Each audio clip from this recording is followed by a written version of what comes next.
Hey guys, so I'm back with another book. This one is The Conjuring of America, and it's Mojos, Mermaids, Medicine, and 400 Years of Black Women's Magic.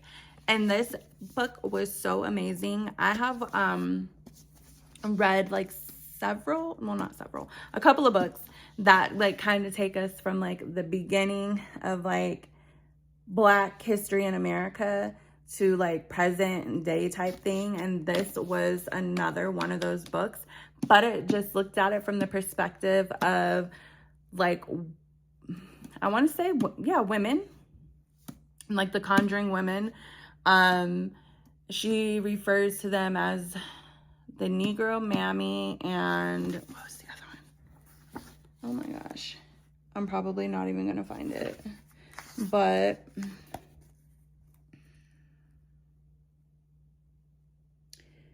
oh my gosh, I cannot. Okay, and the Granny Midwives. So the Negro Mammy and the Granny Midwives. So the Negro Mammies were more like the Conjuring women who knew the roots, the herbs, that type of stuff. And the Granny Midwives also knew the roots and the herbs, but they did more of like the delivering of babies. But these women were the foundation of America. They were the foundation of course, Black people, but at the end of the day, they were the foundation of America. Like, let's be real. And they did so much more things than just roots and like medical care. But that was a big thing. And she kind of goes over like the story of like Aunt Jemima and the what is that? The syrup, the pancake company, stuff like that, Vicks Vapor Rub, how that was stolen. And now these people are making so much money off of that and stolen from like slaves, are enslaved people who had the recipe, and you know, they gave it to other people and they got to profit off of it.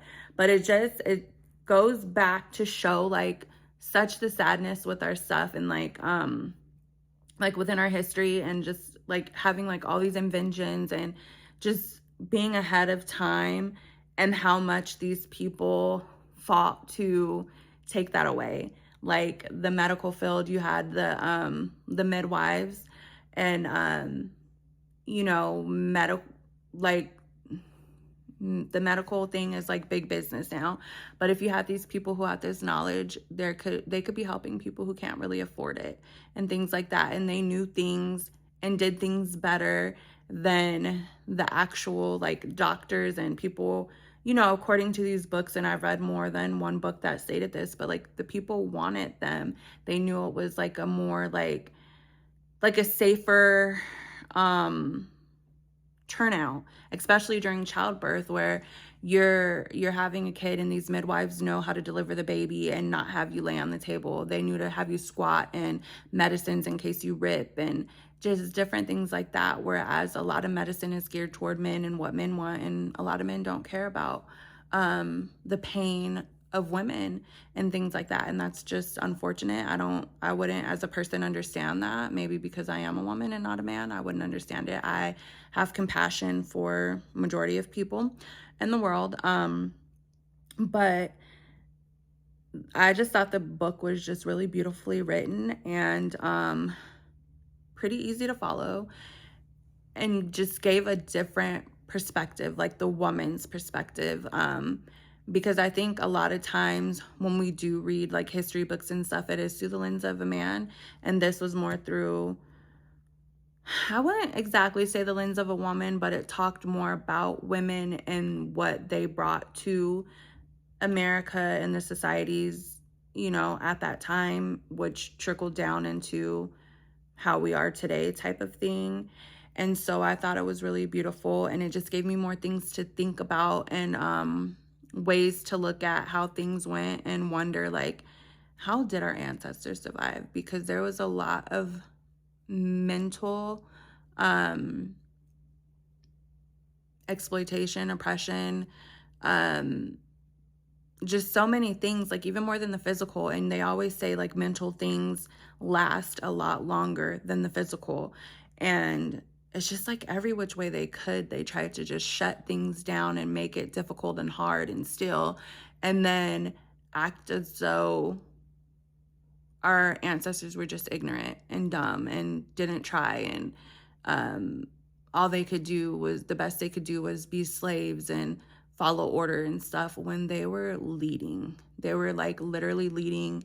And even if they got like an idea from someone else, they made that idea better. It wasn't just like copy and paste.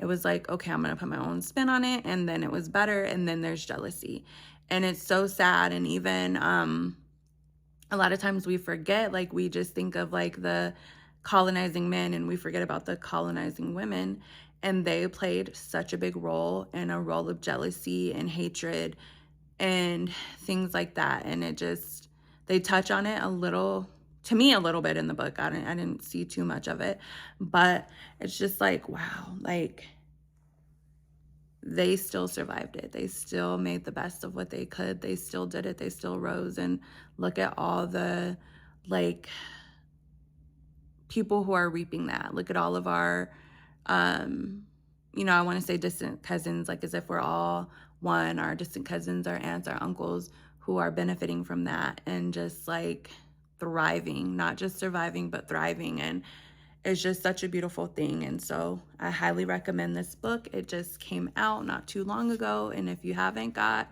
your copy, if you haven't read it, if you are into hoodoo, this is like a must read. I hope you enjoyed this video, and until the next one, bye.